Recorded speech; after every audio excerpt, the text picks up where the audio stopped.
Penis. And welcome to the Driving Talk podcast. And we have a guest this week. Turns out myself and Scott have been so busy pissing everyone off in the F1 fanzine that Nick Underwood has come in to basically put us back in our place and tell us that we're doing all the wrong things. Yeah, I think. Or take the pin out of the grenade and throw it further. Good boy, Nick. That's what we like to hear. But Nick Underwood is here from Rocked. Nick, first of all, what is Rocked? So Rocked is our family motorsport business. We started off supplying bags. So we supply Demon Tweaks and other motorsport retailers as well as direct. You mean these beautiful helmet bags that we've got on the sofa? You've got our front head restraint and helmet bag there, which is handmade in the UK. So we started off in COVID. I work on events and was working on events at the time. My dad works in IT. A lot of IT contracts just got cancelled just straight away. Funny thing about COVID, yeah. Lots of people out of work. I was out of work. He was out of work. And we were sat on a video call and we're like looking at stuff, as it was. We were finding things to occupy ourselves with. There wasn't a great deal going on. Nope. And he looked at his helmet bag and he went, I paid £100 for that. That's rubbish. Was that literally? He just looked at his kit bag and thought, "No, I'm looked done." At his bag and thought, I paid £100 for that. That's rubbish. It's not quite as simple as we thought it was going to be. We thought, it'll be really easy to find something we can do better than that. We can do it cheaper. I think we have. Our kit bag is our best-selling product. It's under £100. It's been under £100 since it launched. I believe you have one. I do, yeah. And it's one of them things we walk around paddocks and we see them every time we're in a paddock. People seem to love them. Started off with that. When the first truck appeared with many, many pallets of bags on that we had ordered, a degree of panic did set in, not going to lie. Like, shit, what have we done? Yeah. It was as much, where are they all going to go? Yes. Yeah, but yeah, we did that. We started off with the bags. That's still our kind of core product, if you will. That's what we sell a lot of. So we do really well with Demon Tweaks. Fantastic working with them. But recently we've come into suits, helmets, bespoke product. We do bespoke luggage as well in the UK. So that's all handmade. Cool. So for cars, for example, such as Ferraris, such as this lovely one behind us, on the road cars, there's not an awful lot of room. Yep. You've got a frunk, you've got various different options from the manufacturer, shall we say. They tend to be eye-wateringly expensive. Yes. Oh, yes. And we, again, had a customer approach us and go, can you make this? We said yes, without actually knowing if we could do it. Yeah, fuck it. Typical salesman. Yeah, precisely that. Same as all the other products we've ever done, really. We've just gone yes, and then we've worked it out later. And they're handmade in the UK, in the Midlands.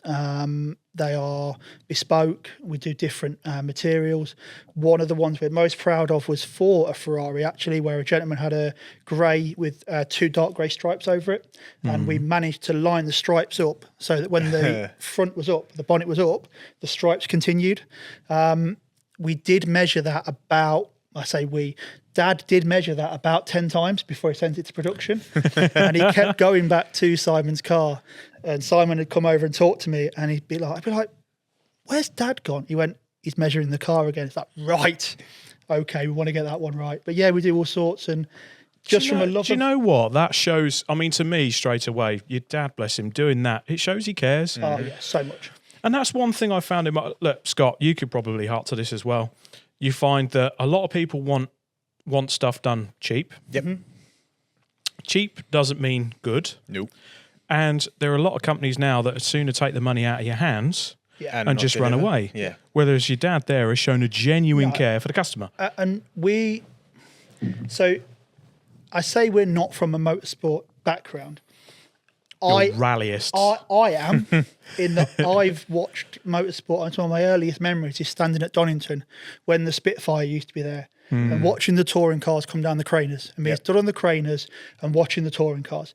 That is some of my earliest memories. Now, I may have embellished some of those memories over time. They may not be accurate, but I remember that. I remember standing in the forest and watching, what was then kind of Group A cars coming through the forest, through the Midlands, the Ducrees and stuff like that. Again, doing that with him.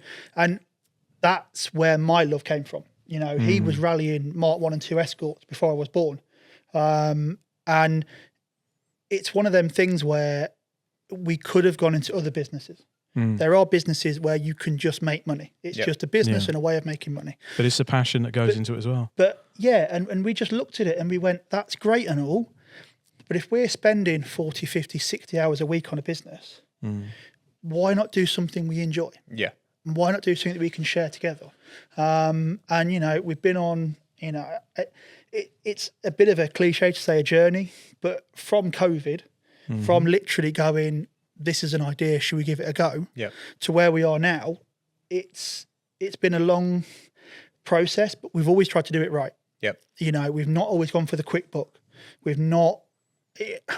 been offered product and we've looked at it and gone, that's not right. Yeah. We're not going to do that. And we've had people come to us for bespoke product.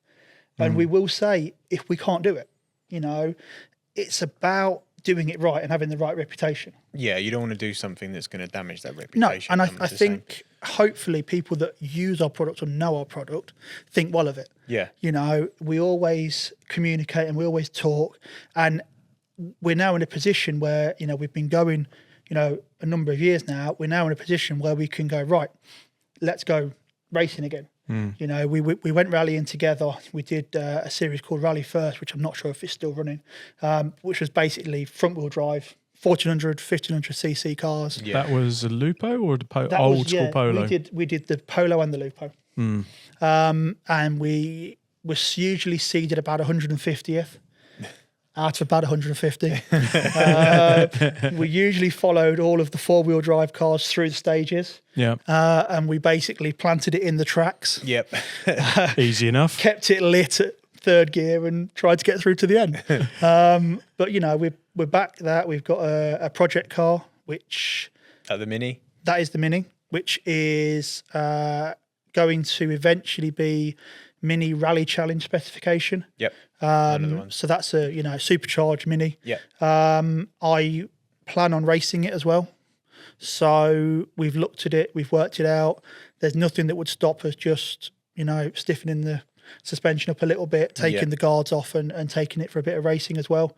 And just trying to use our passion and what we've done and what we've built to have some fun as well as help people. Yeah. But it's kind of, to me, again, I'm looking at it from a Rob commentator sort of view. Yeah. Looking at Rocktit and Sandown, right, you're both very much doing the business that you're doing because of your passion for the sport, right? Yeah. So when you do the sport, you put everything into it and you use it as a positive thing to help grow your business. Yeah. You've got to do what you love. It gets you up in the mornings. You think about this when you're in the shower. It's just, it completely consumes you, but this is where you get your ideas from. And if it's something that you want and a product that you would like, or you always put the most amount of effort, treat everything as if your own. Yeah. Is the way I was always, Yeah. that's the way I am. With any service or any product, I've worked in businesses and I've worked for big corporations where I have been working with a product or on a product that I don't believe in. Yeah, and you're never going to be able to sell that product, market that product, enjoy that product if you don't believe in it. And you know it's coming back. Yeah. Don't you? Yeah. You know it's coming back Yeah. on you. Like Exactly. the amount of times where a product has been put in when I used to work wholesale in watches and jewellery. And there was product that ultimately probably wasn't good enough. Yeah. Either the chains were too thin on the necklaces or, plating was a bit thin. But, you had to offer that product. Yep. But you also knew in 6 months' time, It was coming back. every single one of them was going to be returned. Yeah. And you would then have to deal with that customer. Yep. And I don't like that. I don't like doing it. I would rather offer a good product for a reasonable price. It's never going to be the cheapest. Yeah. We're not a big player. You look at, But it's made in the UK by people that are passionate about the sport. but that's it. I was looking at, I won't name them, 2 touring car drivers for a newly announced touring car team who were in Italy getting their race suits measured up on Instagram today. And you see the factory, you see the headquarters that this company is working with, and the sheer volume of product they must knock out means it can be cheaper. Yeah. You know, whereas... It's wholesale, isn't it, really? Yeah, whereas, you know, yes, okay, when we buy some product in, we buy it in quantity, it's not the same. But we try and make it so that we're offering something decent and we're offering something that not a thinking racer would take, but somebody that doesn't just want that big brand and something a little bit different. And like I say, it's remarkable when I am on a track day or on a race weekend and I walk around the paddock. And obviously when we sell something through our website or sell something through Tweaks, I never get really to see that end customer. Yep. You know, I've got a name and I've got an address, or Tweaks place their order and they send them out.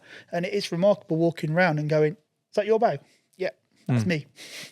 Like, that's me. Are you happy with it? Do you like it? You know, and feedback's always been amazing. And you get that sense of pride. You really do. You really do. And it's great, like you say, to be in a sport that I love. You know, I would have loved to have raced younger. There's no doubt about that. I'd have loved to have done something when I was younger, but I'm not from that kind of background where, not that it wasn't an option. I know my parents looked at options. Yeah. And I know that, you know, they looked at various things they could do with financing and stuff like that. And you know, I did, when I was very young, I did a Ford Junior program where they assessed drivers. And the guy said, yeah, he'd be all right. I'd done a little bit of karting, not a lot, because even then it was, you know, even 30 years ago, it was incredibly expensive. But I've always been all right. But that was £100,000 30 years ago. Wow. Good Lord. And at which point my parents were like, we love you. But, we love you, not that much. Financially, there are limits.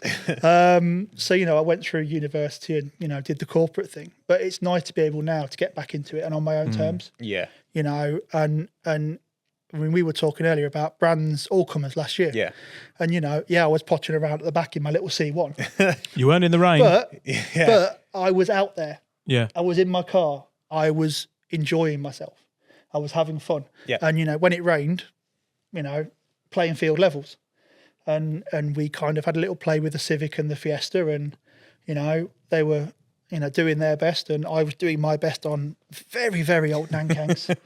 I mean, Fred Flintstone has newer tyres on his car. But it was fun and I enjoyed myself. And, you know, when this Mini's ready, we'll go and do some more all-comers. I fancy Silverstone GP. Great track. Yeah, it's August, isn't it? First weekend in August. Yeah, Silverstone GP.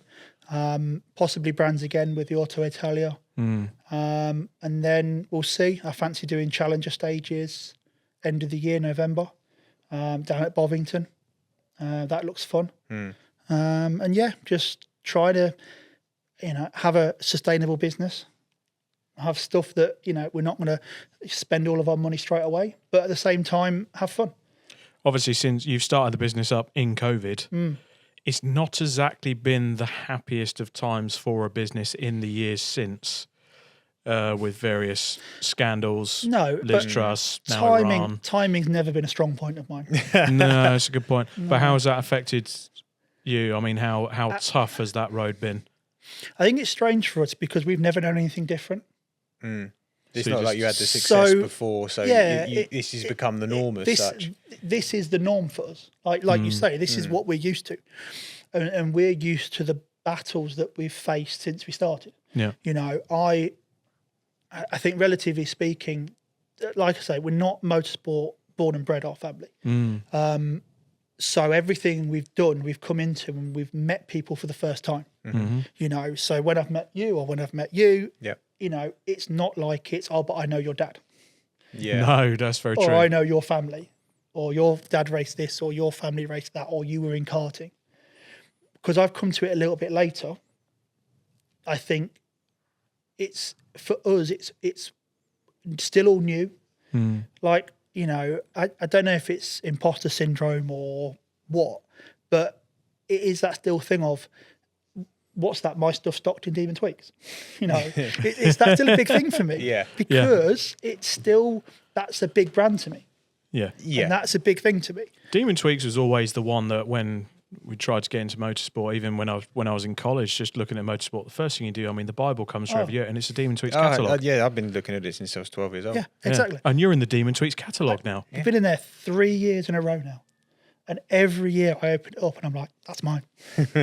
Because it was a big thing. We worked with Ocean Price in the British Rally Championship. How was that? Because that was to see Rocked It on the front of a rally car going into the British Rally Championship with Ocean Price, who is one of the front runners. I've got to be honest, it was a bit weird. Because, the imposter syndrome stuck again. Yeah, because like you say, my kind of background, I'm more of a circuit racer than my dad. My dad's a rallyist out and out. He's Roger Clark and sideways escorts with rear wheels dropped in a ditch. That's his thing. Yeah, it's the time stuff, isn't it? That's his thing. And, whereas I'm say touring cars and watching at Donington. That's my reference point. Same, yeah. V8s touring cars. Yeah, and I think it was just very strange that have this big professional team, and like you say, our logo there and on the side of the car, and it was fantastic. And I'm pretty sure he was a top seed for that rally, was he not? Or he was top three at least. So that year he finished second. It went down to the final rally, and he had a minor incident where the roof and the wheels swapped places. Oh, okay. So it become more of a skip. Slight mishaps. Minor mishap. So unfortunately he missed out on the title that year. He did win it the next year. But that was, let's say, great for us. It helped us with tweaks and getting us out there. And then it's just snowballed from there. Do you remember the first time you saw one of your products out in the wild, as we say? Do you know what? I think it was Brands Hatch for the KA 500. And I was there supporting my friend. There's a pattern emerging here, actually, because I was in the pits with him and he was ready to get in. So Damo, my friend, were ready to get into I think it was the Autotech car. Okay, yeah. Silver car with the red. Yeah, I know the Autotech guys, yeah. So I only lived the other side of the bridge. So I was going to support him and try and help him and look after him. And we stood in the pits and we're waiting. And we're waiting. Oh, no. Brands Hatch Indy is not an awfully long track. No. And then did you see the safety car kind of come out? The Nordschleifer, it is not. And then the safety car came out. And you're like, don't let that be us. And you know when you're watching them come past and you're like, just a second. Yeah. Out the back of the garage. There's a silver KO on its roof over there. And he just went, I'll take my helmet off. I went, I might do. Yeah. But it was that weekend. A couple of the guys, different teams running that there had bags, helmet bags, kit bags.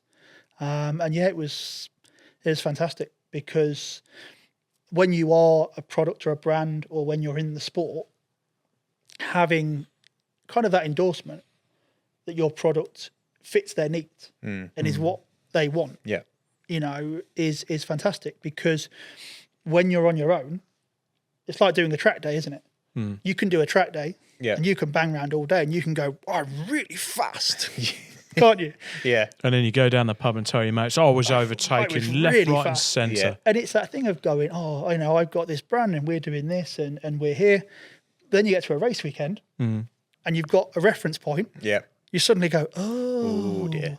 But that's the thing is, we had this idea, we went with it, and then it was, what do we do now kind of thing? Because same as on a race weekend, you get to that point where you have some sort of competition or some sort of friction, and you have to go over it. And to actually have that product out there and see people using it's amazing. And, this first quarter this year has just been, absolutely manic. You were saying we were talking about the Mini, and you were like, so when can we talk or when can we do something? And I gave you a list of dates, and it's like July. Basically, yeah. Basically. So yeah, we're to let people in on it. We're going to be actually recording some of the sort of mini escapades, the build from the ground up, and kind of help you guys out with the media side of things. Yeah, and I think it's a good thing though that you gave me a list of dates, because what's changed with Q1 this year? To be completely honest, it's a bespoke race suits and teamwear. Yeah, so we did do it last year. We had some great customers, one of whom had a slightly unfortunate day at Donington yesterday. Yeah. But, we had a few customers, did a few bits, and that was great. Yeah. And then this year, all of a sudden, it's been, you made that, didn't you? I want that. And it's been brilliant because, we've had returning customers. So we do stuff for Dan Lewis in the Porsche Sprint Challenge. That's very cool. So we do his kit. Yeah. He had a fantastic winter out in Europe. Seemed to do really well racing out there. So we've done kit for him. We've got Paul in the Mini Challenge. So we do his kit. Yeah. And then different bits and pieces. We've got catering guys coming to us now, which I couldn't believe their season didn't start till like June for the Catering Academy. Huh? Yeah, but you don't want to be on a cold, damp track in a catering. I mean, I've been on. And then Have they just announced a 3-month season in the summer? I've been on a cold, damp airfield in Ariel Atom before, and I grant you, it is deeply unpleasant. yeah, they're scary things, and when they're racing that close. Fair point, especially in the academy. Yeah, There tends to be a few. yeah. The thing is, they go airborne, so it's just maybe. Maybe don't touch. Yeah. Keep it dry. Do these guys want different things in terms of the championship of what they race in? Do they want are you picking up on little niches within the championship, within these guys that race these cars that are different? I think it's everybody's different, so that's just what people like. Like I love my top. Yep. And I love this, and my race boots are red. Yep. So everybody calls me Spider-Man. But I don't care because I like the red and blue. Like, it's fine. If that's what people are going to call me and that's what I'm known as, fine. But you know what? That's almost hidden PR. Yeah. Hidden PR. You're just like, yeah, cool, call me Spider-Man, tell your mates. We're out in the C1 and Snetterton a couple of weeks ago, and this guy was literally like, just been done by Spider-Man. I was like, yeah, no, but I'll take that. I've been called much worse in my life. Was that sideways going under the bridge? Well, yeah. The straights at Snetterton are a bit of a struggle on a track day in a C1. Yeah. It was very nice, the amount of people indicating to let me through. But start of the and then you go out to pull out. And it's still going. Start of the Bentley Straight is not the place to let me through. Not a chance. There's no point, mate. Just go. I was literally just sat there going, "That's fine. I'll catch you up at the end of Coram." Yeah. But a lot of guys have sponsors. Obviously, they want to showcase. Yeah. But the unifying factor that pretty much everybody seems to have, and everybody seems to say, is, I just want to look cool. Yeah. Because we're spending so much money. We are so committed, and I've wanted to do this for so long. Yeah. I want to look the business. Yeah. And it is that thing, isn't it? We're all, I say it's an individual sport. We all want to look our best, to do our best. And it's amazing, the ideas people have and the different things people come to you with. And a lot of the time, I've noticed this year more than any year, a lot of people wanting to have something to share with their family. Right. So a lot of people have been buying like kids' T-shirts and hoodies. Yeah. And buying something for their partner or buying something for their mum and dad. Oh, I did this last year. Yeah. I spent an absolute fortune on T-shirts for my nieces and nephews, and just, they all come and have loads of stuff. And it is nice because it is such an individual sport. Beach towels. I had a request for a beach towel. Nice. So, Really? Yeah, honestly. I love it. I'll be on the laptop as soon as this is done checking. Do it. Do it. But, it's nice to be together and to do it all together. Yep. And, and again, I know I'll go back to the brands race we did, but, you've got your awning, you've got your people with you, you're sharing it. Yeah. I had the gazebo up and we were We were sharing it with Liam, and my dad was there, my boy was there. It's just nice to do it all together. That's the thing. That's I'm going to miss the most. I'm going to miss that the most this year. Is having that. To be honest, we're going to get you out at some point. Don't worry. Yeah, you keep saying you're not going to. You're going to get out in that car. It may not be Porsche Club, maybe we will get you out. We'll do something. Yeah, we might do. All comers. Come and do Silverstone. When is it? August. First weekend in August. Yeah. Maybe. Done. Anyway. That sounded like a commitment to me. I am out this year. I'm out on the 4th of April. We've got our little. Oh yes, I've been roped into team managed for this. Yeah, have you? So yes, so team Driving Talk podcast are going to be racing at Daytona Sandown Park. Yeah. Oh, like South. Oh, that's not so bad then. Yeah. I was looking at one in Tamworth. Like, I'll go all the way up there. No. Epsom Sandown Park. Ah, lovely. Okay, that's fine. Not far. Yeah, we got a little kart team, a couple of Porsche racers, me and Carl Wells, who also did the race with us. Yeah. Another fellow Ginger and Elliot, one of my spanners, and then Carl's dad. We got a little Driving Talk kart team for a bit of charity karting. Nice. Yes. Silverstone in August, and then I think it's Rye House we got after that in October, November. Okay. I've just heard whispers, but you're team managing it, mate. You've got to give it the full toto. Oh shit! Okay, no worries. I'll just sit there going, Scott, no, this is not right. You've got to wink at every camera you can see it. With his little smirk. A little smirk and a wink. Yeah. And on that note, to show actually, ladies and gentlemen, how committed Scott is to motorsport, he is 25 plus today. It is Scott's birthday, and he is here recording the podcast. I didn't even get a fucking cake, you cheap bastard. I'll hit you up next week. To be fair, it's only you told me the missus, your girls have made you a cake to go home with. So yeah, that's true. So happy birthday, mate. Thank you, mate. Yeah, happy birthday. Thank you. Yeah, and I specified 25 plus, so I have been kind to you today. So. That's very it's rare. Yeah, it's the one time of the year. Enjoy it. I did follow it up with Beetle and Enthusiast and all the rest of it, but you got off lightly. Don't worry, when yours comes around. No problem at all. Anyway, happy birthday, mate. Thanks, dude. So, as well as the Mini that you're building this year, the development of Rocktit, have you got much else planned this year? Or are you doing pretty much a bit of the tour of the paddocks again? Yeah, try and get out as much as I can. Say we're not far from Brands, so I do like Brands. I find it quite an interesting track. Okay. I do enjoy it. What are you doing? You're back to instructing on the rally stages at Brands, aren't you? Yeah. I'm doing some of that, which can be interesting. Yeah. There is a degree of confidence over ability, and that's just the instructors. Yep. There's not. I don't know if you've been to the rally stage at Brands. It's not the biggest, is it? It's not, and the trees are very close and very big, and very immovable. But it's good fun. It's an interesting industry and game to be in.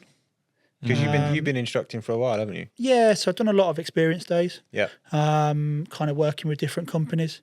It's a bit like the circus. Yeah. It's a bit like the circus. The tent moves. They've got the trucks. They put up the big top.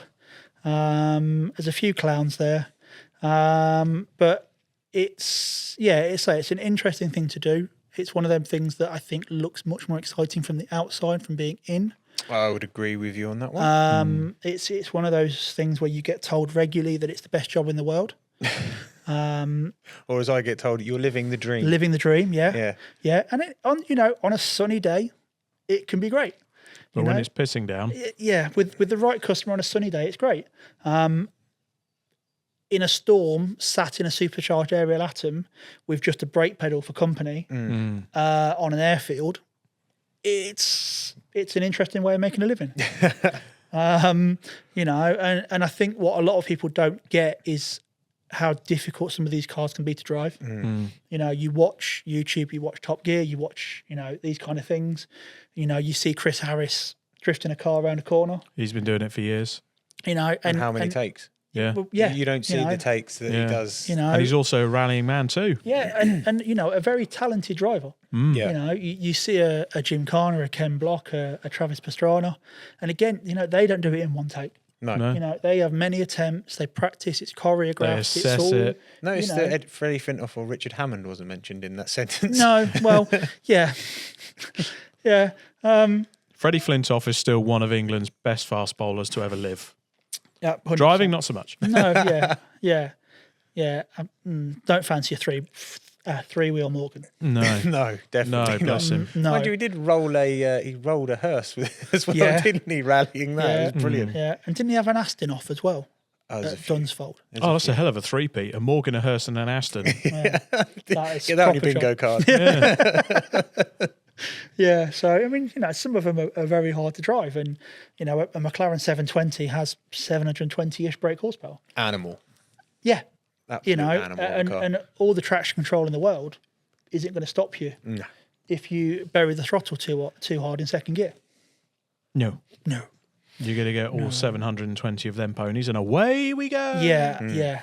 To the trees. Yeah, yeah. Pick a spot in the hedge because we're going through it. And yeah, it is like I say, on a great day, it's fun, and there are some days where it is brilliant. But there are some very difficult days doing that as well. And I think the instructors that do it for a long time, they work hard. They work hard, and in a way, being on track's easier. Yep. Being an instructor understand on a that. track day is easier because there is a certain kind of implied agreement Yep. on a track day. You're only allowed to overtake this side. We're all going to look after each other. Yeah. People tend to be enthusiasts. People tend to take it a little bit more seriously. Yeah, they're not You know. your red letter day loonies. No, I mean, when you spent £29 to £79 Yeah. to drive a car, your investment is low. Yeah. In both in both your own and everybody else's safety. But it's like I say, it's a travelling circus. There are some interesting characters on it. Yeah. And you just try and keep the lion inside the cage. Don't put your head in its jaws. That's a great way of putting it. That's very diplomatic, that one.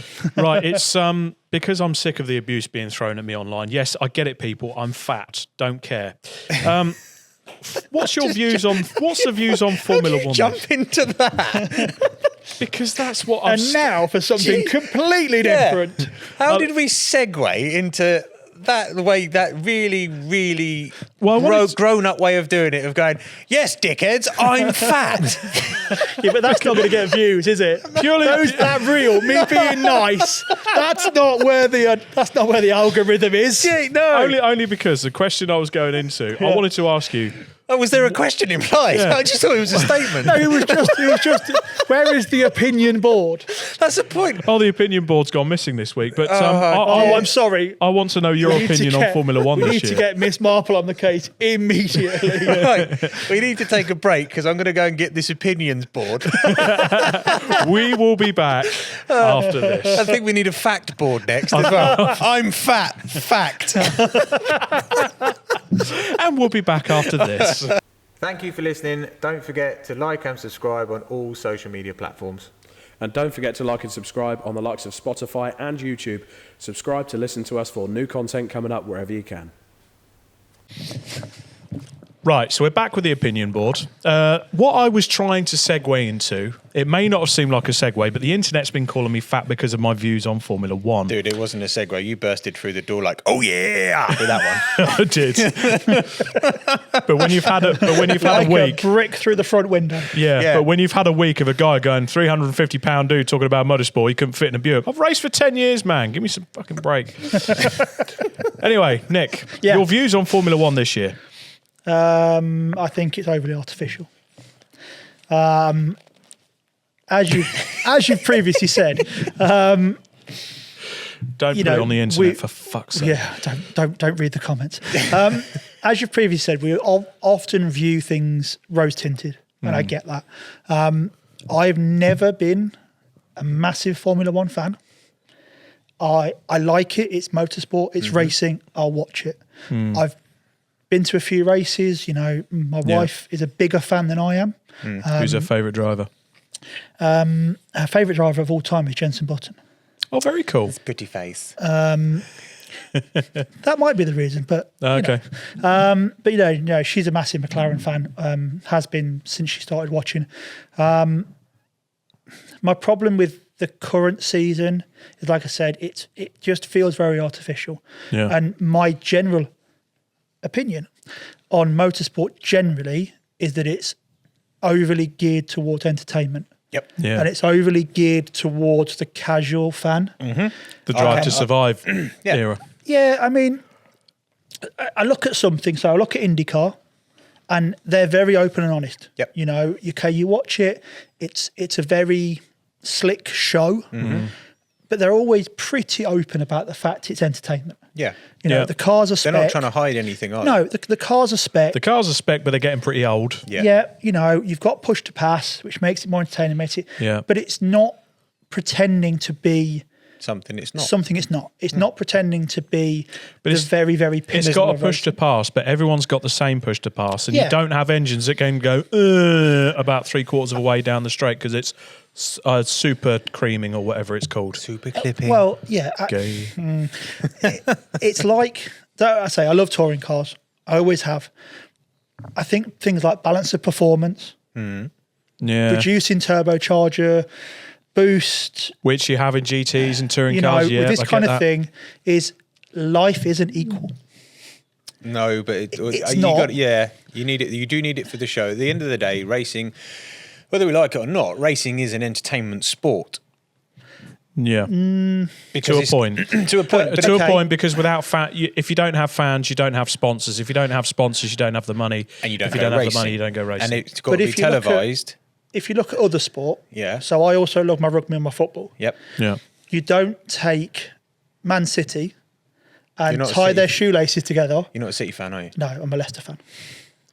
fair play. But you don't tie their shoelaces together when they play Wolves who are bottom of the table. No, no, but you to- give them 115 charges and then do nothing about it. Yeah, that's it. And as a Leicester fan, that's a sore subject Yeah, because very we much have so. many minus points. But you know, it's either competition and it's either sport, Yep. or for me, it's entertainment. Yeah. You know, it's It's a fine line to walk, I find. it is, with and that I one, think because if it's it was too far the other way. Yeah, if we looked back, so let's take the touring cars as an example. If we go after Super Touring, went to the Super 2000 era, Yep. where the Astra and AAA just absolutely had the most dominant car. Yeah, Is that looked back on as a good time in touring cars? No, people hate that. They're like, no, it was rubbish. It was just Astras all the time. Yeah. So then you lose the fans. It struggles. You have to change things then to get the fans back in, the manufacturers in Yep. to a point. That's where that fine line is of keeping everybody happy. You're never going to keep everyone happy all the time. no, The problem I have with Formula One is like you said, they're just pandering to the entertainment side over the sports side. yes, I don't mind. People look back at when Ferrari and Schumacher, that era, there are fans that switched off and boring. I found that interesting and I enjoyed it. They were the best car, the best team, the best driver, the best package, everything. And Do you know everyone what? else raised their of all game. the people to speak to, I was chatting about my mum with my mum about this last night because she can remember watching F1 when it was on ITV and she hated Schumacher and I hated Schumacher. But now I have the utmost respect because he was just ruthless and he's a 7-time world champion and a very worthy 7-time world champion. But Yeah. back then it was tribal and I wanted Mika Yeah. to win. I wanted David to win. When Mika made that move at Spa in the year 2000, Yep.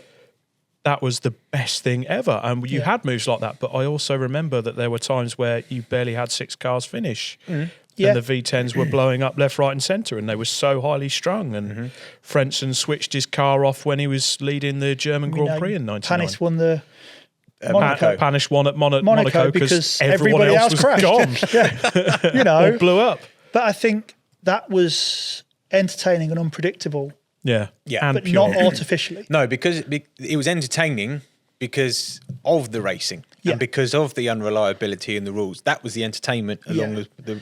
Now, because the cars are so reliable Yeah, and almost similar Yeah, I'd say so. in terms Yeah. of the rules, that they then became, oh, we need to do something big to shake this up, to cause a story. Yeah. And then that's the problem. They've gone, like you said, far too entertaining. Yeah. It's too much very of a show. much. It's almost turning it into an American sport. Well, it's the Liberty Media effect. Yeah, it's turning it into American sport. You're going to Las Vegas. You're going to Miami. You're doing all these big shows beforehand. Yeah. The Americans spend the money, and this is why they're hitting America hard. And that's why they've got Cadillac now into the sport. So they've got GM in Formula One. Yeah. So it's worked for them in that sense of the word. Ford are back in Formula One with Red Bull with their wet belt. The EcoBoom Formula One car. Oh, speaking of F1 news, so there has been a bit going on in the past week, because it would appear that Jonathan Wheatley has left Audi for personal reasons. There's been a bit of a storm brewing over this, because first the rumours come out that Newey's kind of stepped back from being a team principal. He's still running the tech side of the team, but being the principal's just been a bit too much for him. It's never a role that he's had anyway. No. And he's just not taken to it. So it does surprise me, Jonathan Wheatley jumping ship. Maybe possibly. But then Lawrence Stroll released that statement, and it was a bit like, okay, what is going on? Yeah. Well, let's be honest. We all know what's going to go on, isn't it? Jonathan Wheatley's going to be team principal at Aston. He's probably just working out how much more million he needs to give to Audi to compensate. And the thing is, I think with sport contracts generally, there's always a price on them. Yeah, 100%. You know, you look across most sports. Yep. You know, you get a 5-year contract, you get a whatever year contract. Yeah. Ultimately, if one team wants a person or a facility, they'll get them. They will find a price to get them. Yep. And it's that thing of Aston Martin hasn't done what they wanted, what anybody thought. You know, you had this dream team, didn't you? Everything. Yeah. You know, you had this dream team coming in of technical people and money spent, and you know, you go past Silverstone, you see the Aston Martin facility, and it's incredible. You know, it's like a James Bond's villain's lair. You know, it's ridiculous, and to only be able to do a handful of laps and have the vibrations and things, it's. You know, Lawrence Stroll, I don't think is a man who likes wasting money. No. I can't believe no one's made a meme yet of Alonso going, I can't feel my hands. Do your thing, internet. I do know they were possibly going to be banned for the Japanese Grand Prix for a fear of earthquakes. Yes, very good. Because, of course, that is coming up this weekend. But Max Verstappen made himself a bit busy at the Nürburgring at the weekend, and Scott. Hello, did you see the meme with this Max Verstappen coming into the paddock? Hello, fellow amateurs. I didn't, but I thought that was brilliant. But he rocked up, put it on pole in a Merc. Yeah. In a Merc, was dominant. It's different. Great. The guy's an alien. He is alien, but team fucked up. Yeah, and they got DQ'd. Yep. Too many black round circles. Yeah, too many. Well, basically one more set of those. Yeah. And I saw comments online, and it's people obviously defending him, going, "Oh, what's an extra set of tyres going to do?" Well, yeah. But then I'm still part of the Racers Lounge WhatsApp group, and it's got the likes of Max Coates and the Graves boys in there. And I said, right, explain it to me like I'm 8. Yep. A set of tyres, what does that do to a GT? And they just go, it means that you can extend your stint, it changes your tyre strategy, you can do more with it, you can take more risks without getting punctures, etc., etc. Changes everything. And apparently this is an extra set of tyres across the whole weekend, not just the race. So it means they could do a lot more in the earlier stages as well. Yeah. They really gave a rundown of it for me, and as soon as they put it like that, it's like, oh, that's a massive advantage. Yeah. It's huge. So I think worst case scenario, it's they were cheating. Best case scenario, they're incompetent. The team, not Max. No, I mean not to be absolute savage, but that's you've got to look at it that way, though, haven't you? Yeah, they made a boo boo. And when you are professional, you know, it's not like you're running this in a club motorsport thing where you just arrive and drive. You haven't turned up on your open trailer, you know, towing it on your very old, BMW, popping it on a tarpaulin in the middle of the paddock, is it? No. It's proper, and you have to abide by the rules, don't you? Yeah, 100%. You have to, and like you say, people underestimate how big an advantage new sticky tyres are. Yeah. It's how massive. It's not just the new pace. Because I just thought, it just means you could drive harder on them for longer. And they're like, yeah, but it's also the variation in stints you could do and how hard you could drive towards the end of a stint without thinking my tyre's going to go bang here if I use too much curb or whatever. And, the Nürburgring, obviously the advantage on a smaller track is what, 1-2 seconds a lap? Yeah, that's like 10 seconds a lap. Yeah. Over that distance. I mean, maybe that's why we saw him. He was just dominant. Yeah. The whole team were. Yeah. Just phenomenal. Absolutely phenomenal. So that was interesting to watch. Very much so. Yeah, and I definitely think he'll. I could see him doing it again next year. Oh, kind of just put it to bed and go. Yeah, all right, we got disqualified. What are we thinking? But okay, two Grand Prix in the sprint race in Japan coming up this weekend, and then we've got no Grand Prix in April. Yeah. If they don't sort out the various issues they got, can you see Max Verstappen in F1 next year? Yes, because I think he still wants to races in Formula One. I think he is definitely gearing up to go GT racing, though. He's got nothing left to prove in Formula One, essentially, has he? No, he's won it 4 times. He probably doesn't want to go and do the record. He's already put himself amongst the greats. Yeah. So, he wants to go. I can see him doing Le Mans. Yeah, I think that's definitely. I can see him doing Daytona. Could he do Le Mans? Really big weight races. Do you think, though, could he do it with his own team? Yeah. I think he would, I think to keep him happy and keep him... Red Bull or former team. Yeah, 100% on that one. Well, he's got his own team, but I think they'll back him. You look at Ford as well, obviously being in with Red Bull. Yeah. There are links there. And at the minute, it is a bit clutching at straws, isn't it? Yeah. Ford's a little bit there and Red Bull's there. But we're putting two and two together and maybe getting 5. He'll probably end up in rallying now. We've said this. But, He would do good in a WRC, you know what I mean? I don't think... it's the risk thing. I think that... The Kubica crash has put a lot of circuit drivers off dabbling in rallying. You don't dabble in rallying, you go for it. Yeah. Stick him in a rallycross car, it'd be fun. That would be good. There was a bit of BTRDA rallycross going this weekend. Big shout out to James Black, actually. Good friend and just a lovely lad. He had his debut in the Cross Car Championship, got second. Well done, James. Mega. They look fun. They do look fun. They look fun. More club racing going on around the UK. Bark had their meeting at Donington. Yep. I was impressed by some of the grids, not impressed by some of the other grids. You mean the big crash at the start that made social media go boom? Yes, and then Bark had to take it down very quickly because understandably a couple of the comments in there were from drivers involved going, this shouldn't have happened. Not very nice. And my heart goes out to the driver. I know there's one car that's chassis wrote off, that's it. Yep. New shell needed. Not really a good start to the year for a driver. No, definitely not. That's one of those ones that Porsche Club found this out at Alton Park 2 years ago.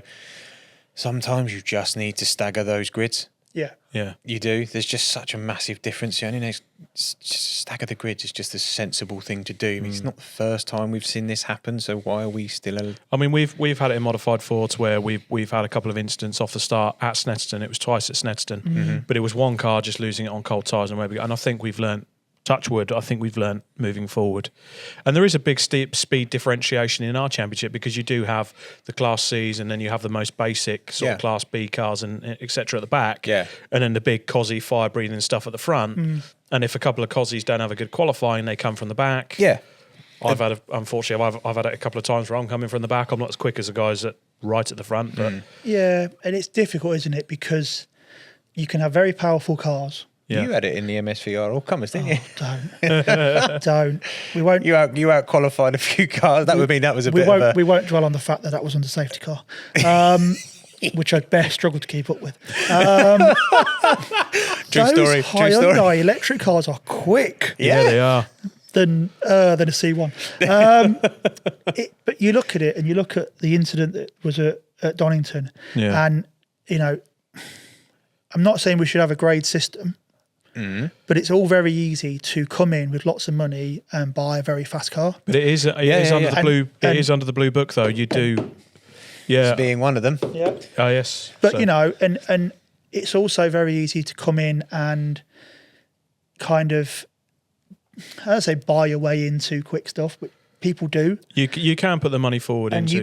you can kind of do that. And I'm not saying that's what's happened. But I think, like you're saying, if you look back S2000 touring car era, you had production cars and you had the touring cars. Yeah. And they staggered that, didn't they? Yeah, they did. Even though the quick production cars were there or thereabouts with the slower touring cars. But they still staggered that They still grid. staggered that. Yeah. So there was still track action. There was still a big enough grid. Yeah. You're always going to have, incidents. You're always going to have 100%. stuff where You will you're in any closing championship, speed. as long as there is one car next to another car on circuit, you've got the potential for an incident. You're going to have incidents, and especially, I was just trying to think. I think every start-finish straight in the country is basically a strip of grass one side, a concrete wall the other side. Yep. Yeah. There is nowhere to go. No. Yeah. If you get it wrong on the start, you are stuffed. Yep. And we saw that, a couple of times, and we will continue seeing it. Yeah. And it's difficult to know what to do. It's one of them things. But like you say, when somebody gets a car written off Without even completing a racing lap, that's heartbreaking. Yeah. Yeah, it is. That's Start of a new absolutely- season, first lap, Absolutely heartbreaking. But when you've got any open formula, you're going to get those differentials, aren't you? Yeah. bang. Yeah, 100%. But I don't think it was a differential. I think it was just a clash of cars in the middle as the rolling start happened, and it was just one tap caused. Yeah. Yep. Can't win it in the first corner. Yeah. Didn't even get the first corner. It wasn't even that. It was That's just off true. the start. I think it was just a clash of wheels off the start. Yeah. Yep. And that turned one car, and unfortunately, it just like the stack of proverbial playing cards. Down they fell. Away it goes. And yeah, it happens. It will continue to happen, Nick. You're right. But Do you think it's worse on rolling starts? no. No, Standing. I think if you did a standing start, you definitely need, with the speed differential between those cars, you definitely need a rolling start. I just think you should have to leave 4 or 5 rows between those. But I also think as well with that there is a reason there's a rolling start, because those cars are so powerful and those transmissions are sensitive. If you try and put some of those cars are like 500-600 horsepower. Oh, you snap shafts. Yeah. Blow- Shafts, half shafts, have- transmissions. Yeah, that's what rolling Do you starts have a are for. divider like you do in karting? Where you have in karting, I've seen, I don't know if it's still the same, but I have seen where you literally have a divider down the middle of the track of like some cones or something where they have to stay either side of the cone, so you keep that width. Like a choose line that they do in NASCAR. Yeah. Essentially, and leave it there. Yeah. Do you paint a line on the I think floor?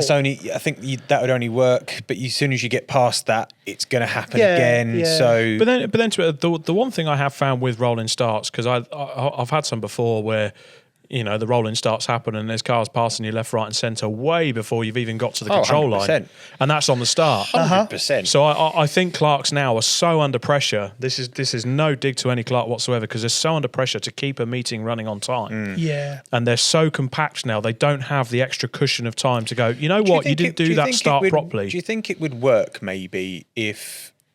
So I know we have one safety car. If you use the medical car as well as a safety car, say you had 2 grids, both of those safety cars come in and they're staggered. So the first safety car peels in, that grid rolls on. 5 seconds behind that is that then safety car. So that keeps that buffer. Yeah. That grid essentially would go. Well, especially in our briefings now, we're told rolling start, you keep as close to the car in front as you can. You keep that gap. Yeah. None of this braking, holding back, practicing your start. Yeah. They don't stand for that. But the one thing I have found, albeit they're not putting the red light on and saying, no, we're going to abandon that start, that was crap. Yeah. They're actually pulling the drivers in afterwards to go, saw what you did there. Don't do it again. Yeah, don't do it again. And then if they do it again, they're going to get points. Yeah.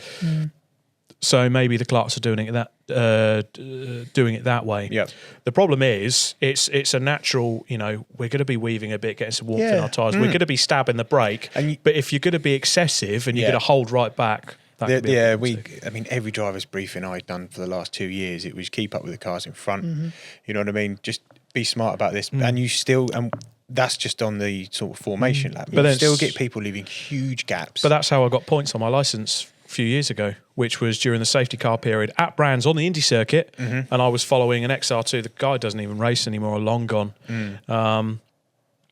But he had such a big gap, and I got frustrated. I was too busy concentrating on him, and then I saw the green flag board, Yeah. and I went past him into clearways, overtook him, and I ended up with 3 points on my licence Right. on the restart. Because he was like, you passed him before the control line. Yeah, but as soon as I passed him, I was miles away from everyone else. So I was coming from the back anyway. I fell off and damaged my car in race 1. But I remember it well. It was my first comeback after a while. You probably remember when I ripped the splitter off. That was the start of the splitter jokes. But that was, that was another example of drivers perhaps not listening to the briefing like they should do. We've got a little quite a tangent from what happened at the weekend, but it's good to get a dynamic about how these things work. Yeah, we all race, so it's all to get a good opinion. We've all done standing starts, we've all done rolling starts. I mean, one of the things I keep bugging Luke Souch, bless him, and I want to get him on. He works with one of the top guys at the BRSCC, and he's a clerk. So I think we're going to do an episode where ask the clerk. Oh, he'll love that. No, he won't. He'll hate me for it. But I want to get him to do it because Luke is upfront and honest. Yeah, and you need to be in a job like that. and I mean that's such a thankless job. Yeah, it is. Yeah, It's such a thankless job. Because they're damned if they do and damned if they don't. 100%. I know a race was cancelled on Saturday because they ran out of time because of unfortunately what happened at the start of one of the races. So I think one of the classic races got moved to the Sunday and there was a few people upset about that. But again, you're also tied by local fuckwits that move next to a circuit and then go, oh, it's noisy. yeah. What, I mean, a circuit with an airport next to it. Yes. And and one of the main arterial motorways up and down the country. Yes. Yeah. All right. The M1. Yeah. Yeah. All right. Oh, okay. But it's the motorsport that makes all the noise and causes all the traffic. It's the Of circuit that course runs. it is. It's a 2 bit like days that a one week. that's right near an RAF and a American air base. Or Mallory Park that was been there forever. Yeah. Yeah. And yet complains. Got shut down for 2 years. Was it a year, 2 years? And I'm pretty sure there weren't houses around the back of Brands Hatch 100 years ago. No, It looks fairly new, that housing estate around the back. basically. Yeah. I'd love to live there, to be fair. I'm going to offend a few people that I say this. I don't care. You offending people. Exactly. I don't believe it. Do you need the board?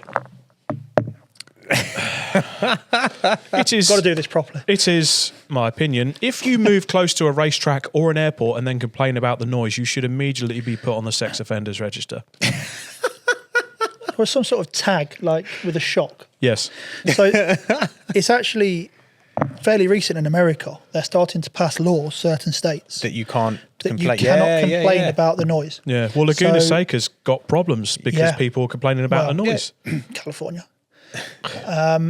There's certain states where you move next to a drag track, a dirt track, an oval. There's a covenant or whatever it is, legal protection in place for that circuit that says if you have moved in after X date, tough luck. Yeah. Good. And that's how it should be. That's what we should be doing here. We should be protecting our race circuits because, without club racing and without people getting into the sport, there is no F1 team. Yeah. No, and there's no There is motorsport no industry. motorsport. The amount of jobs people would lose. We've all got Again, hobbies. I've said it before. Look at COVID. Look at the amount of motorsport. How much the motorsport industry dived in during COVID. Yeah. Because people realised they're good at manufacturing and manufacturing quickly. Yeah, and it's fun. Yeah, It is. fun. It's fun. And we all work hard. Yeah. We all work hard. We all make our sacrifices to go racing. And we want to have fun. Yeah. It's... People go to football. People go to watch rugby. People play golf. Domestics. Those kind of recreational sports. Motorsport is a part of that, but motorsport is also backed by big industry that provides so much money for the economy worldwide. Yeah. Yeah, 100%. But it makes noise.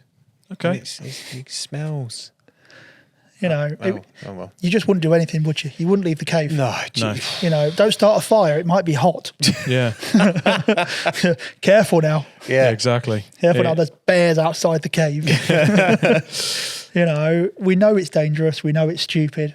We know it's expensive. But and we still we do don't it. care. No, we still do it. We don't care, do we? No. But it's also one of the reasons why I'm so glad that the WRC is coming back. Yeah.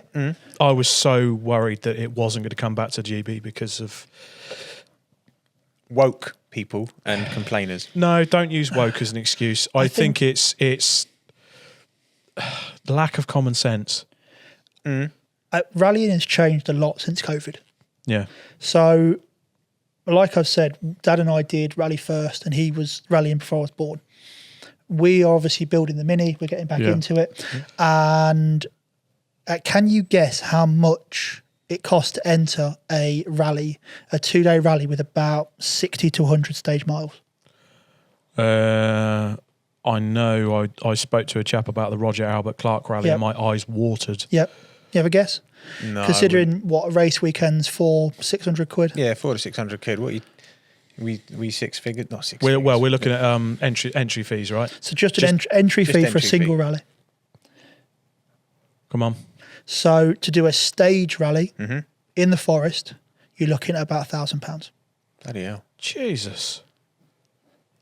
But is that because you have to pay a chunk towards a forestry commission? That is because of the reinstatement fees. Well, that is partly due to the reinstatement fees, and it is very, very difficult to get forestry approval for use of stages because it damages the road. Wow. So a lot of that is due to that, but that is partly also why your circuit rallies and your single venues are still popular. Yeah. Right, I get you. So like Donington So stages that you you had the do other cruise week. at Donington, your Brands Hatch. But it's also a good thing why we now have closed road orders we can implement in the UK. Yes. The Isle of Wight is useless, so that's a perfect tarmac rally venue. There is one. So there we go. Yeah, it was. That's Yeah. where Scott Stutchbury put it over. He went flat out over the bridge. Sorry, Scott, I've just got to bring this up, mate. Straight over at the bridge. Boom. Straight in the trees, Yeah. I mean, I was saying there was nowhere to go and start finish straight on a circuit. There's really nowhere to go on a stage. No. Yeah, that's true. Nowhere to go. And those trees do not move. The other with Ryan, a friend of mine, Ryan, he likes hitting pallets. Yeah. Oh. Yeah, he's done that a couple of times, haven't you, Ryan? Just bring that one. Tyres and hay bales seem very popular at the minute. Good. The Yeah. amount of hay bales seem to get hit. Good. But I've always been a fan of the Irish Tarmac Rallying and the Irish Tarmac Rally Championship. That is one of the best domestic rallies, I think, in the world. Yeah. Yeah. And I would love to have. It's great that we've got the British Rally Championship back, and I love the Forest Rallies, and I love the Roger Albert Clark Rally. I think we could have a proper British Tarmac Rally Championship with really good closed road stages around the UK. I think you're right. I do hope that what's They going on close with it. They close it WRC for is the fucking start. cyclists and dickheads that like to run. Yeah. Lycra enthusiasts.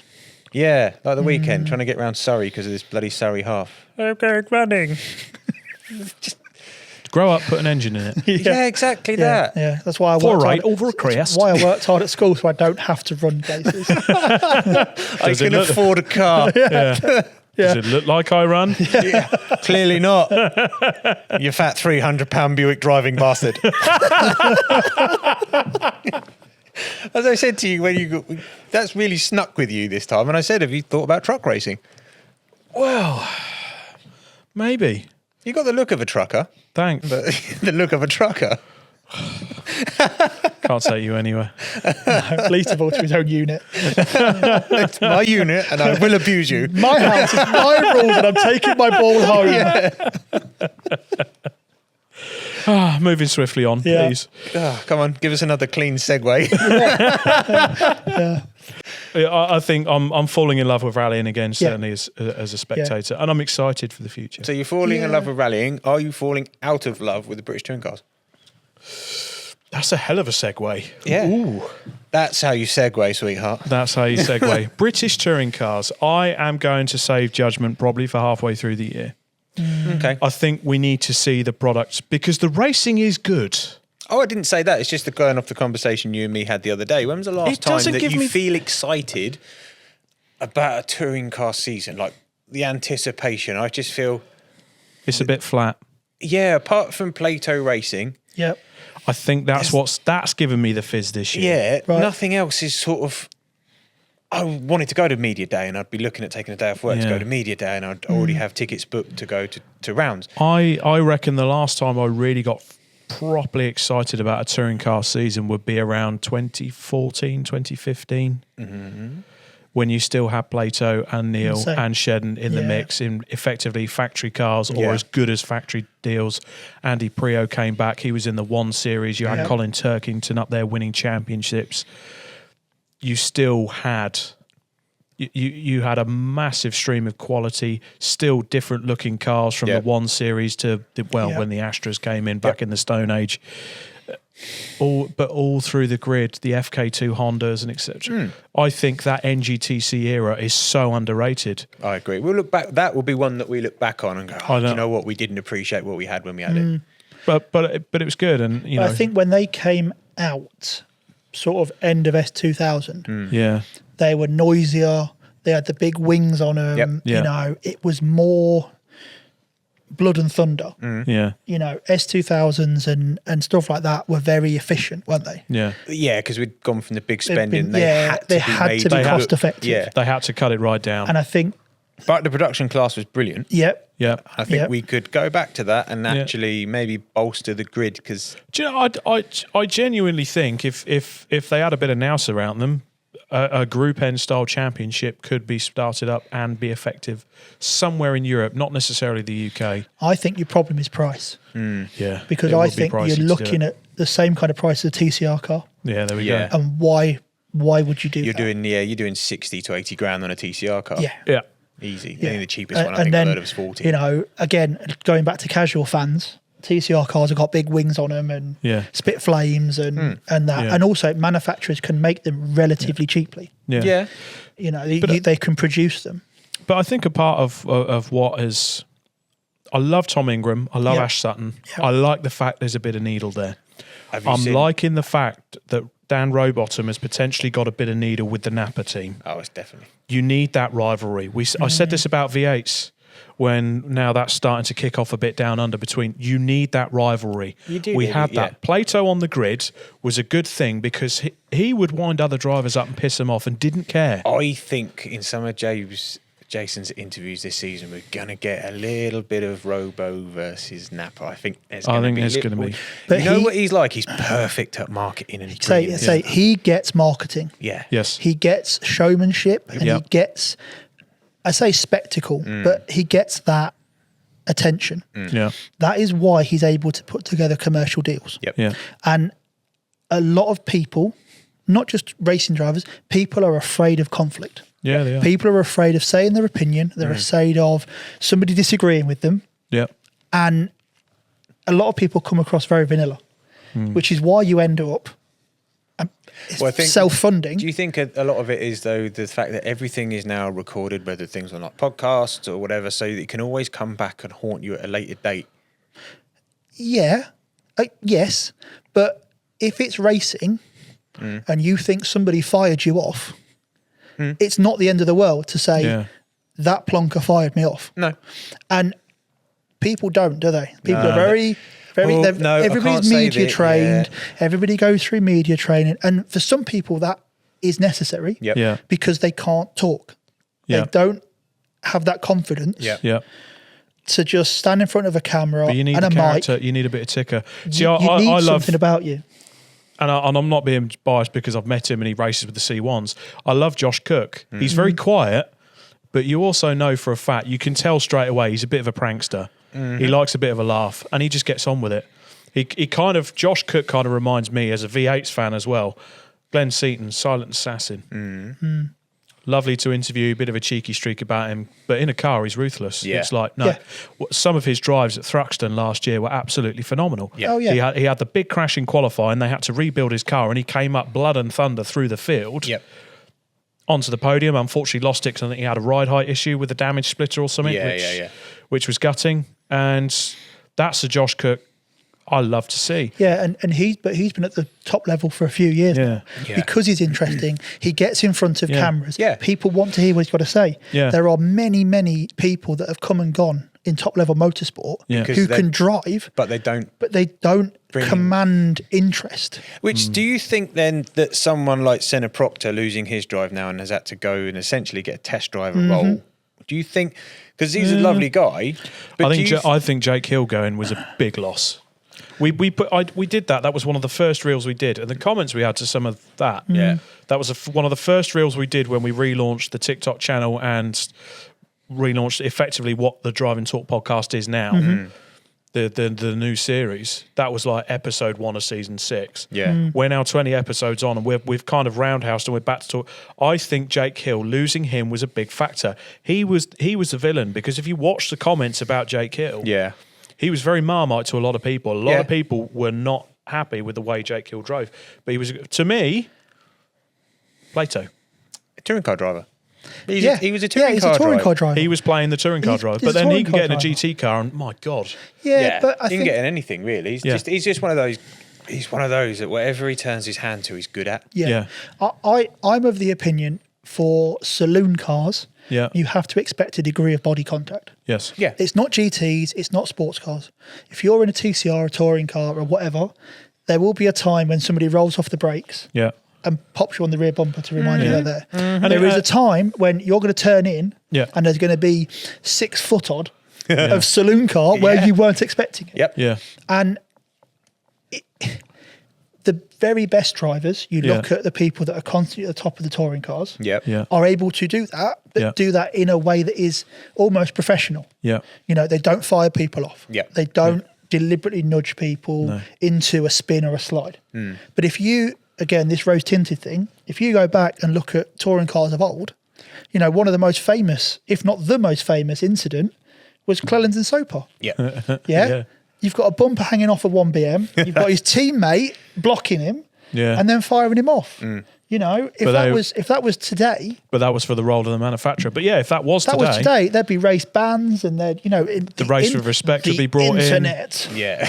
would go if- mad. Even go back as far as that. You took it like It wouldn't just be about the actual racing though. If you have a John Cleland moment where, let's say, the man's an animal. Yeah. if someone comes on the interview and he goes, the man's an animal, and he looks into the camera, he'll probably be fined by the stewards Yeah, and pulled absolutely. upstairs and be chastigated online. It's like, no, you need the rivalries. That would spark up so much interest. Plato and Neil Yeah. nearly knocking 7 bells out of each At other at Rockingham. Rockingham. Yeah. ITV loved that. Yeah. They were like, yeah, can you do it again? Well, it's just cost us $2,000 each. If I was Alan Gow, I'd have gone, I'll pay the fine. Here's a Keep it going. check, boys. Crack on. Yeah. But- Keep it on. But this is it. We were talking about entertainment earlier. Yeah. That's entertainment. That's box office. Natural entertainment. That's natural, unpredictable entertainment. Yeah. That's not manipulating things to get a desired outcome. Yeah. Yeah. And you look back, and I'd say rose tinted for me. Super touring was amazing, and I love super tourers. The super tourers, H pattern gearboxes, 2-litre engines, Sort of That to me- 1990 to 95. post RS 500s. That to Post- me yeah. is peak touring car. Yeah. Yeah. The cars are simple. Yeah. They can race closely. You can have body contact. There were No aero manufacturers wash. involved. No aero. Yeah. You can get close. You've got characters. And people moan about, you know, I mean, I was saying earlier, you can buy your way into racing. But you look at the people back then, a lot of them were rich racers. You Yeah. know, you look at, I mean, Clelland's my absolute favourite ever. Yeah. He obviously has his Volvo dealership in Scotland. You know, it wasn't like he was short of money. No. Yes, he was No. incredibly good. But he And did work his way up, to be he fair. did work his way up. His dad was a car dealer and they worked their way up. But you look at, again, rallying, you know, I'm a massive fan of Gwyndaf. Again, going back, Gwyndaf Evans, you know, again, Ford dealership in Wales. Yep. You know, it's not like you've never needed money. We No. can't say paying to drive is a new thing. No. But they were characters. Yeah. You know, you've got the whole thing of Gwyndaf being a bus driver, and you know, it's a story, isn't it? Yeah. Yeah. You know, it's not. Well, I've been karting since I could walk, and Yeah, I've the done ones- karting forever, and this is all I ever wanted to do. Yeah. Yeah. They were characters. They were people, and Yeah. that's what. They had experiences outside of the circuit in their day-to-day life. Yeah, They have had to fight as well as they've, like you said, they've had money, but they've had to work at it, Yeah. not just be your professional racing driver from the age of 6. yeah, and that's entertainment as well. I don't think at the minute in a lot of motorsport they try and manufacture it with things like Drive to Survive, Yeah. where they try and create characters and create needle. I think Yeah. the first And- couple of and- seasons, I saw someone else made the point of this. The first couple of seasons of Drive to Survive were box office, and the drivers didn't know they were being filmed, and Yeah. you saw those raw moments. Yeah, now they are very much aware that they are being filmed, and, And I you think can they guarantee play they're things up. getting briefed by the team, and there's Yeah. media training for them to the way that they have to be on the Drive to Survive. Yeah. Yeah. Yeah, and you know, you see it in the pens with the Formula One interviews, when you've got somebody stood next to them, It's kind just- of did you recording see- everything they're did going you to see say. the one with Ollie Behrman the other day, and literally he had to stop. He went and asked his PR lady, and then it was literally cut and paste. Say this, and this, and he actually said, "Say this, and this," and it's like, dear. I really like Ollie Behrman, Yeah. but that. Oh, dude. There was a degree of nuance required there, wasn't there? There was a degree of read and understand before proceeding. If there was an auto cue, he'd have read it. Yeah, absolutely. Yeah. Pause. Yeah, audience laughs. Again, rose tinted, I get it. Corporate sponsors, all that Yeah. stuff. You didn't have that with Prost and Senna back in the day. There probably was a bit with Schumacher and Hakkinen, but Yeah. Kimi Räikkönen, some of his best moments, you know. Love Kimi. I love him. You know, so good. Yeah, he won in China. Some of the best moments with Räikkönen on the grid. Where were you? I was taking a shit. Yeah. Taking a shit. I was falling off a yacht in Monaco. Yeah. Oh, that was epic. You know, but you even look at it, and even somebody like, you know, Eddie Irvine, you know. Oh, didn't care. Brilliant. But he was box office. Yeah. Yeah. You know, you look at some of the Johnny people- Herbert. Johnny Herbert, yeah. You need a character, You basically. need character, you know. We're in this council culture, though, so this is what they're scared of. But we're also in a numbers culture. Yeah. We're in a culture of you could have gone, you know, data has its place. Yeah. And telemetry has its place, but there is a culture of, well, you could have gone 0.4 of a second quicker there, or you could have done this, or you could have done that. Yeah. And people are obsessing over data, and it's washed into sport, and Yeah. it's washed into passion and things that should just be fun. Yep. Like, again, I go back to football, but you've got this XG, you know, expected goals. Yep. I mean, it's nonsense. Yeah. You either score or you don't. Yeah.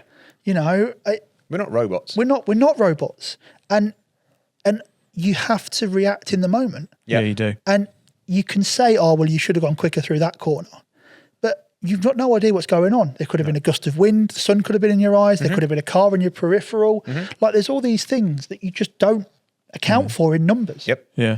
And that to me is where motorsport does fall down, because we're chasing the views, we're chasing the algorithm. I hate to say it. I put that reel up a bit clickbaity of me Yeah. mentioning about Formula One, knowing it would get a bit of traction. Obviously, it took off. Yep. The one thing I've noticed is I can put reels up talking about, you know, the days of V8 supercars or something like that, or a genuine conversation about a driver doing really, really well. But the bit that will get the views is me having a bit of negativity about what I thought about round one. My God, that took off. Oh, it's even, I spoke even about it. today, it's still kicking. Yeah, I spoke about a bit of controversy with a touring car team not paying a bill. That took off because it's a bit of clickbait, because it's a bit of negativity which the world's feeding off of. And as a businessman, that should be what I'm aiming at. That's what you're always told to think about. Yep. You know, well, how many followers have you got on Instagram and Facebook? How many views have you had on this? How many Yeah. this? And I do, and I don't care. Like, it's nice to see something that clicks and works, but at the same time, you know, is it worth hitting 10,000 people who kind of sort of don't care? Yeah. Or do I hit 500 people who are engaged? Yeah. Yeah. There's more value in that. Yeah. Yeah. You know, and I think, like you say with the Liberty Media, you know, they are an entertainment company. They Yeah. are a media company. It was always going to happen this way. Yeah, it was. It was always going to go this way. But I think, it feels artificial. Yeah, I agree. Like, a lot of the drivers like each other.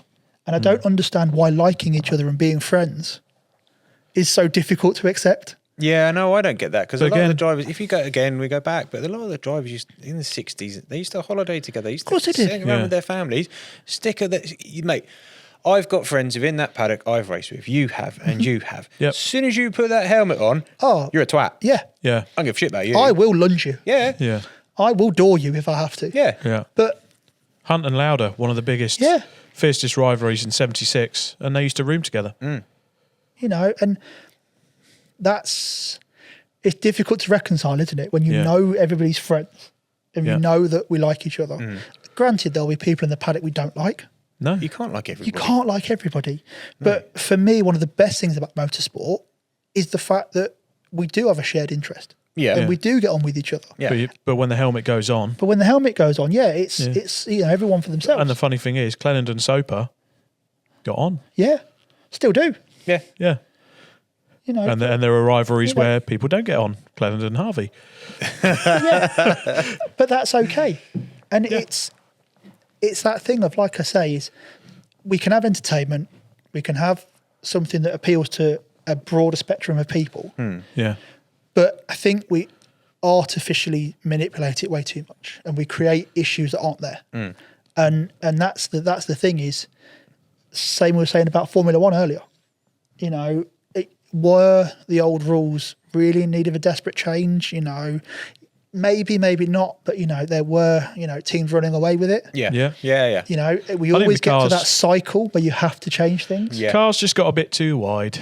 You get to a cycle, you have to change lighter, things. Make them smaller, smaller, more simpler. nimble. And like I said in the last episode, the chassis and the way they look and the aero and everything, that's fine. Yep. It's these fucking power units. That's the big issue for me. And that's... So we've gone massively off the original question. I know. That's what they did that for the manufacturers. Yeah, they did. Yeah. And I get manufacturer involvement is important in top level motorsport. I understand. Speaking of manufacturers, but they always go away eventually when their marketing money runs out. So speaking of manufacturers, and again, we'll completely leave the touring car thing alone. Yeah, go for it. BYD. Yeah. Chat around them coming into Formula One and being interested. My view on that is, why not do Formula E? Yeah, why not go to Formula E? Yeah. And all that tells me now is that we're too fucking close to Formula E and Formula One, and they're even talking about Formula E in the fucking pen after the race. Yeah. It's not acceptable. No. I don't think there's room for both series. No. Well, DS is now leaving Formula E. Yeah. If you keep moving towards each other, one will have to go. Yep. And it will not be Formula One. No, it just won't. And it's like any series. How many times have you been club racing and national racing and you see competing series and you look at it and go, you're basically the same. Like one of you is going to die. Yep. And I think Formula E, it has to be manufacturer only. Yep. You can't, as a privateer or as an independent constructor. No, you never could. You're never going to be able to do it because you're never going to be able to create the batteries and all of this tech. Formula One's gone the same way, essentially, But hasn't it? It has, because they've moved towards a more electric-based or electric-biased system. So they're not interested in getting teams in now that are... Well, look how much people difficulty like Cadillac had getting in. Yeah. One of the biggest motor manufacturers in the world struggled to get an entry. The irony being, we're talking about this and having the independence teams join, and it's now been a year since we lost, for me, one of the underrated F1 greats, Eddie Jordan. Yep. His team in my where is the board? Somewhere. Oh, sorry. Eddie Jordan's team, in my opinion, is probably the last great independent team we had in Formula One. It is remarkable when you think about it, what he did. And missed. Oh, mate. What? Marketing genius. Marketing genius. Yep. Soul. He gave F1 its soul. Yeah. A proper garagista. It was brilliant having people like that. And that's when Formula One was entertaining, wasn't it? It was fucking expensive. And you look at the careers. It always has been. But not just the careers that he helped launch in a way. I mean, again, I think I've said this before, Louise Goodman to me is a brilliant broadcaster. And she effectively, she started off her broadcasting career in the big motorsport team. I think Jordan was the big motorsport team that she started first before she went into... Yeah. But again, Louise Goodman was our voice of the ITV F1 broadcasting. It was Louise we heard in the pit lane.